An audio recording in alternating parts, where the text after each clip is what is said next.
여러분들도 돈을 조금이라도 벌게 되면은 리스크 관리를 하셔야 되는데 그 최고의 리스크 관리는 바로 플라이트님이 이분이 이제 50만원으로 100억을 만든 미친 실력자거든요. 참고하셨던 지표들이나 이런 방법들이 되게 여러 가지가 있지만 이렇게 5가지로 요약을 해볼 수 있을 것 같아요. 안녕하세요. 하우투트레이드를 운영하고 있는 BK입니다. 저는 2017년에 처음 비트코인을 접한 이후로 지금까지 쭉 이 시장에서 몸담고 있는 사람입니다. 뭐 다른 엄청난 분들처럼 드라마틱한 수익률을 내거나 그러진 못했습니다. 사실 오히려 처맞은 기억이 훨씬 많은 사람이에요. 2021년도에는 10억이 넘는 돈을 한 번에 날려본 적도 있습니다. 뭐 그래도 어찌저찌 6년 동안 이 바닥에서 살아서 지금까지 트레이딩 하고 있고 나름 대회에서 상위 1% 내로 마감한 경험도 있습니다. 뭐 제 소개는 이 정도면 될 것 같고 사실 오늘은 제 이야기보다는 저보다 훨씬 더 뛰어난 한 고수님의 매매법을 소개시켜 드리려고 합니다. DC인사이드 차트 갤러리에서 활동하셨던 플라이트F님의 매매 방법인데요. 현재는 글을 다 지우고 그냥 제야에서 활동하고 계신 것 같더라고요. 그런데 이 블로그에서 이 플라이트F님의 매매 방법이나 이제 관점 같은 것들을 너무 잘 정리를 해주셔가지고 저도 오늘 이걸 여러분들께 소개시켜 드리면서 이분의 매매 방법, 거래 철학 등을 이제 설명드리고 처음 코인을 접하시는 코린이 분들은 이 매매법을 어떻게 활용하면 좋을지 핵심만 한번 쉽게 설명드려 볼게요. 이분이 이제 50만원으로 100억을 만든 미친 실력자거든요. 그러니까 딱 10분만 한번 집중해서 들어보세요. 이 10분으로 최소한 100만원 이상 수익 더 가져갈 수 있을 거라고 장담합니다. 매매법에 들어가기 전에 이제 플라이트님의 마인드셋부터 한번 짚고 넘어가 볼게요. 여러분들이 지금 당장 매매법에 대한 방법을 알고 싶어 하는 거 저도 다 압니다. 저도 그랬었으니까요. 하지만 모든 배움에 있어서 그 원리, 원천을 이해하는 게 가장 중요해요. 그걸 아시는지 이 작성자분도 매매법이랑 스토리부터 먼저 풀었었어요. 쉽게 이야기해서 플라이트F라는 사람이 왜 이 매매법을 하게 되었는지 그 스토리부터 쭉 풀어나가는 거죠. 그럼 바로 소개해 드릴게요. 자, 플라이트님이 어떤 사람인지부터 한번 짚고 넘어가 보겠습니다. 2018년 2, 3월경에 이제 코인을 처음 알았다고 했는데 처음에는 이제 200만원을 시작을 했고 이 200만원이 바로 이제 청산당합니다. 그러고 나서 또다시 200만원을 만들었지만 또 날려요. 그러니까 200만원, 200만원, 400만원을 한 번에 다 날리셨죠. 그리고 나서는 이제 실력부터 쌓자라는 마음가짐으로 이제 몇 달간 차트 관련된 책만 수십 권 읽었다고 합니다. 이제 이러면서 이제 기본기들을 다지고 개념 공부를 하고 그랬다는 거죠. 그렇게 몇 달간 공부하고 다시 코인판에 뛰어들어서 이제 50만원으로 한 달 만에 2,500만원을 불립니다. 그리고 그 2,500만원을 이제 12월달, 그러니까 거의 한 6개월 만에 50만원으로 2억을 달성합니다. 이것만 해도 이미 엄청나죠? 50만원으로 2억이라니. 주식시장이나 다른 데서는 사실 보지 못한 수익률인데 코인판에서는, 특히 코인 선물판에서는 이렇게 달성하는 괴물들이 꽤 많이 있더라고요. 물론 저는 해당 사항이 없어요. 뭐 어쨌든 간에 이제 이분이 이렇게 해서 2억을 달성을 했는데 그럼에도 불구하고 이제 출금을 잘 못해가지고 한 달 만에 CD가 반토막이 되고요. 여기서 또 사정으로 또 8천만원을 더 빼서 결국 수중에는 2천만원이 남게 됩니다. 어쨌든 간에 50만원에 2천만원이 된 거죠. 근데 이 플라이트님이 진짜 뒤지게 똑똑한 게 이걸 한 번만에 깨달았다는 거예요. 그래서 출금의 중요성을 이때 깨닫고 벌 때마다 출금을 해야겠다는 이제 마음가짐을 갖게 되고요. 그 2천만원 중에서 남은 1,400만원을 또 출금을 합니다. 그리고 남은 600만원으로 다시 매매를 시작을 해요. 이게 시드가 2억에서 2천만원으로 줄으면은 이제 10분의 1 토막이 난 거잖아요. 사실 이것만 해도 사람들을 엄청나게 심리적인 압박감을 되게 받거든요. 2억 가지고 10% 먹으면 2천만원인데 2천만원으로 100%를 먹어야지 2천만원이 되죠. 그런데 그 와중에 1,400만원 빼고 600만원으로 시작을 합니다. 600만원으로 이제 2천만원을 벌려면은 어림잡아도 한 300% 이상 수익이 나야 되는 거잖아요. 이 욕망을 억누르는 거, 이게 진짜 엄청나게 중요하거든요. 이게 트레이딩의 사실 전부라고 저는 생각을 합니다. 코린이 분들이라면은 이분의 이제 매매법을 떠나가지고 마인드셋을 정말 배우셔야 돼요. 매매법 좀 이따 밑에서 이제 설명드리긴 할 거지만 뭐 엄청난 비기가 있고 그런 게 아니에요. 사실 이게 제일 중요합니다. 인간 본성의 그 욕망을 억누르는 것만 잘 할 줄 알아도, 그러니까 절제만 잘 할 줄 알아도 이 시장에서 꾸준히 롱런을 할 수 있거든요. 매매법 같은 거 잘 몰라도 충분히 돈 벌 수 있습니다. 자, 어쨌든 600만원으로 다시 매매를 시작을 해요. 그렇게 해서 한 달 반 만에 다시 600만원이 5,500만원이 됐고 5천만원이 다시 1억원, 출금을 안 해서 욕심을 부려서 다시 5천만원이 되었다고 하네요. 어쨌든 간에 600만원으로 5천만원까지 진짜 만듭니다. 그리고 이때 정말로 경각심을 가지고 매매 방식을 바꿔버립니다. 이게 바로 그 제가 오늘 설명드린 이제 시드 대비 선물 시드를 아주 적게 가져가고 고배율을 치는 방식, 즉 현재 플라이트 매매법이라고 하는 고배 챌린지 방식입니다. 이후에 이제 이분은 시드를 우상향해서 100억을 찍고 은퇴를 하셨죠. 자, 50만원으로 2억을 달성하고 또 600만원으로 5천만원을 달성. 그러니까 이미 두 번이나 정말 작은 시드로 고배율을 쳐서 큰 돈을 벌어본 경험이 있으니까 이때부터 이제 선물 시드는 작게 해도 충분하다, 이렇게 스탠스를 완전히 바꿔버리신 거죠. 이렇게 하면은 내 선물 시드, 지금 처음에 투입된 투입되는 시드가 매우 작기 때문에 청산이 난다 하더라도, 그러니까 출금을 못해서 잃는다 하더라도 내 투입된 금액 자체가 워낙 적기 때문에 애초에 손익비 자체를 엄청나게 좋게 가져갈 수 있는 거죠. 이제 트레이더들이 항상 말하는 그 손익비 싸움, 이 손익비는 들어갈 때 진입할 때만 쓰는 게 아니고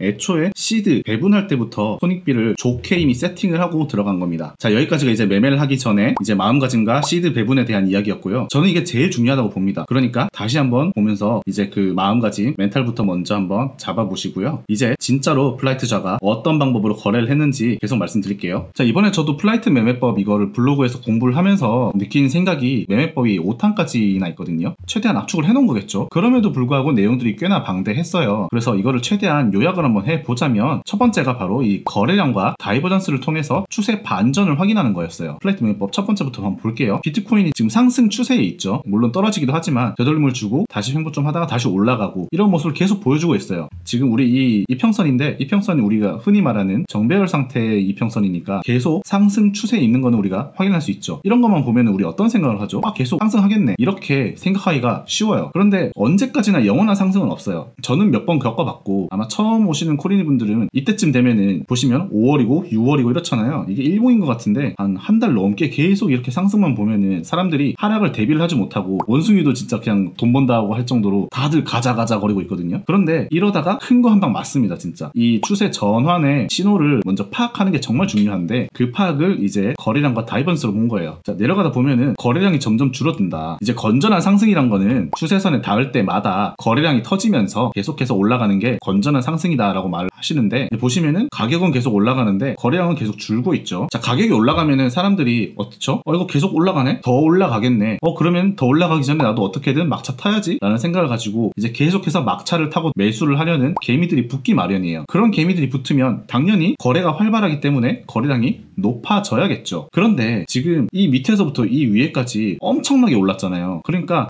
이젠 개미들마저도 이젠 더 이상 올라가긴 좀 힘들지 않을까라고 생각을 하고 더 이상 매수를 안 한다는 거죠. 더 이상 매수를 안 하기 때문에 점차 거래량이 주는 거예요. 그래서 보시면 이제 안 튀어나오고 꼬리 없는 캔들 같은 걸 비비고 있으면 보통 뚫린다고 말씀하죠. 즉 건전한 상승과는 정반대 방향, 그러니까 추세선 지지를 못 받고 결국 비비다가 반전될 징조를 보인다, 거래량이 줄고 있다, 이렇게 보는 거죠. 자, 이렇게 추세 반전되는 방법을 확인할 때 다이버전스를 통해서도 우리가 확인을 할 수 있는데요. 다이버전스가 뭐냐면 지표 중에 RSI라는 지표가 있어요. 이게 RSI가 상대 강도 지수라는 건데, 그러니까 상대적으로 매수세가 센지 매도세가 센지 이거를 판단하는 보조 지표가 RSI입니다. 지금 RSI가 높을 때는 매수세가 세다, 그러니까 살려는 사람들이 엄청 몰린다. 그리고 RSI가 저점이다, 그러면은 팔려는 사람들이 살려는 사람보다 훨씬 많다. 이 정도로만 개념 정리를 하셔도 돼요. 이렇게만 하고 넘어가면 되고요. 그러면은 자, 생각을 해보세요. 가격이 올라가는데 그럼 거래량이 당연히 터져야겠죠. 그리고 그러면은 RSI는 어떻게 될까요? RSI도 당연히 고점, 그러니까 계속 높아져야 정상이에요. 그런데 보시면은 가격은 올라가는데 거래량도 줄고 RSI도 줄고 있어요. RSI가 준다는 건 뭐죠? 그만큼 살려는 사람과 팔려는 사람, 매수세와 매도세가 처음에는 엄청나게 매수세가 훨씬 더 크게 있다가 계속해서 매수세가 점점 줄어들고 있다, 이렇게 보면 되거든요. 가격은 올라가는데 살려는 사람들이 없어. 그럼 어떻게 되죠? 조만간 변하겠죠. 조만간 추세 전환이 있을 것을 예견하는 방법으로 이제 이 다이버전스와 거래량을 통해서 추세 반전을 확인을 한다고 하셨습니다. 그래서 이런 거를 미리 확인을 하고 결국은 이제 차트가 이렇게 엄청나게 쏟아내린 거를 확인할 수 있었죠. 즉 요약하면은 이제 평소 다이버전스를 참고하는 편인데 거래량이 점점 준다, 그러면 현재 방향에 대한 힘이 점점 약해지고 있다, 그러므로 추세 반전의 이제 신호가 나온다 라고 볼 수 있는 거죠. 자, 두 번째는 프랙탈 관점입니다. 프랙탈이 뭐죠? 이제 우리 이런 그림을 본 적이 있을 거예요. 이게 처음 이제 그림인데, 처음 이 문양에서 더 작게 들어가 봤더니 그 처음에 큰 문양이랑 거의 비슷하다, 똑같이 생긴 패턴들이 계속 반복되는 거, 이걸 말하는 거거든요. 이 차트에서도 이 프랙탈이 적용이 된다라고 보신 거예요. 그래서 차트를 보면은 상승했다가 어느 정도 우상향은 하지만 시간을 점점 끌면서 이제 횡보를 하다가 다시 상승을 하고 시간을 끌면서 횡보를 하고, 이렇게 됐으면 그 다음은 어떻게 되겠죠? 다시 큰 상승이 나올 것이다, 이렇게 보는 것이 바로 프랙탈 관점입니다. 이게 낮은 시간 프레임 말고 주봉 같은데, 그러니까 큰 봉일수록 훨씬 더 정확하다, 제가 말씀드렸던 것처럼 높은 시간 프레임에서 확인을 하는 이유 자체가 차트의 그 변수를 훨씬 더 줄이고 신뢰도를 높일 수 있는 방법이거든요. 그렇기 때문에 주봉에서 프랙탈 관점을 먼저 찾으면 훨씬 더 명확하게 신뢰도를 높여서 확인을 할 수 있다라고 보신 거예요. 이 프랙탈이라는 게 지금 보시면은 이 부분에서 롱 프랙탈만 있는 게 아니고 숏 프랙탈도 있는 거죠. 이렇게 있다가 내려갔다 그러면은 다음에 어떻게 되겠죠? 여기서도 다시 내려가지 않을까, 이런 식으로 예측을 크게 해볼 수가 있는 거죠.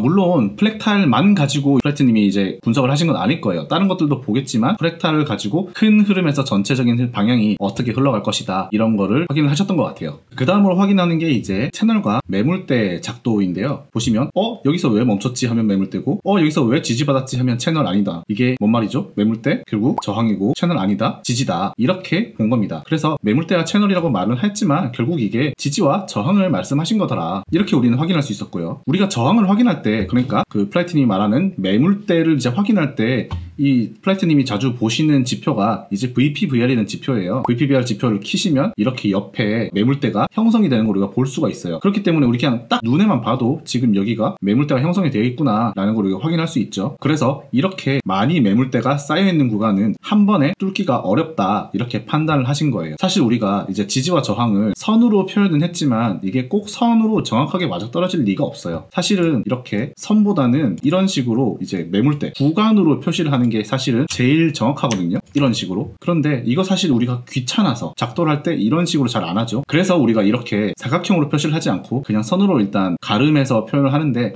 사실은 이게 더 맞는 표현이긴 합니다. 그래서 이제 매물대라고 표현을 하신 것 같아요. 매물대를 손쉽게 볼 수 있는 지표로 이제 VPVR을 애용하시는 것 같고, 그리고 네 번째로 플라이트님은 짧게 반등만 먹는 매매를 꽤 자주 하셨던 것 같아요. 짧게 반등만 먹는 매매, 이게 뭐죠? 이제 하락할 때 쭉 내려오다가 밑에 크게 반등 올 때 이길 정확하게 잡아가지고 요 구간을 먹고, 또 쭉 내려오면 또 여기서 짧게 잡아서 그 구간만 먹고, 계속 이렇게 쭉 내려가다가 튀어 오르는 부분에서 그 부분만 짧게 먹는 걸 말하는 거거든요. 이게 결국은 역추세 매매라고 우리는 말을 하고 있어요. 플라이트님이 정확하게 이제 뭐 역추세 매매를 한다 이렇게 말씀은 안 하셨지만 지금 이렇게 매매하셨던 스타일을 보면은 역추세 매매가 맞거든요. 우리 소위 말하는 떨어졌다가 크게 반등 주는, 이제 주가가 쭉 내려갔다가 크게 반등 오는 이때 이런 부분에서 들어가서 이만큼만 먹고 빨리 나오는 거거든요. 이렇게 주가가 급락했다가 급등할 때 이런 거를 우리는 데드캣 바운스라고 하는데, 이 데드캣 바운스를 먹는 거를 이제 소위 말하는 역추세 매매라고 합니다. 그래서 거래량을 동반해서 떨어질 때 신뢰성이 높다. 여기서도 거래량을 지금 보시네요. 거래량을 동반한 음봉이 박혔으나 하락할 가능성이 더 높다고 보지만 반등 없이 떨구는 경우는 거의 없으니 장대 음봉 후에 주춤한다. 그러면은 반등만 짧게 먹고 나오는 매매를 할 수 있다. 이렇게 역추세 매매를 자주 하셨던 걸로 보입니다. 사실 이제 트레이딩을 하시는 분들이라면은 이 손익비를 생각을 안 할 수가 없는데요. 손익비가 정말 좋은 거래 방법이 결국 역추세 매매이긴 해요. 사실 이제 트레이딩 관점에서 보면은 추세 매매법이 있고 이제 떨어질 때 이 부분을 먹는 역추세 매매가 있는데, 이 역추세 매매가 상당히 손익비가 괜찮은 방법입니다. 이게 왜 손익비가 좋냐면 트레이딩 하시는 분들은 어느 정도 차트 분석을 통해서 저점을 어느 정도는 잡아낼 수가 있기 때문에 이 저점이 어디다 정도를 예측을 하게 되면은 내가 생각했던 이 저점을 뚫고 내려가면 손절, 대신에 여기를 맞고 반등을 한다 이러면 이 부분까지 먹게 되는 거니까 이 손절 라인은 굉장히 타이트하고 익절 라인은 꽤나 크게 가져갈 수 있는 그런 손익비 매매를 할 수가 있거든요. 그래서 사실 저도 추세 매매도 하고 역추세 매매도 하지만 역추세 매매를 훨씬 더 많이 하는 편입니다. 이 추세 매매를 할 때는 그때뿐이었던 것 같아요. 상승장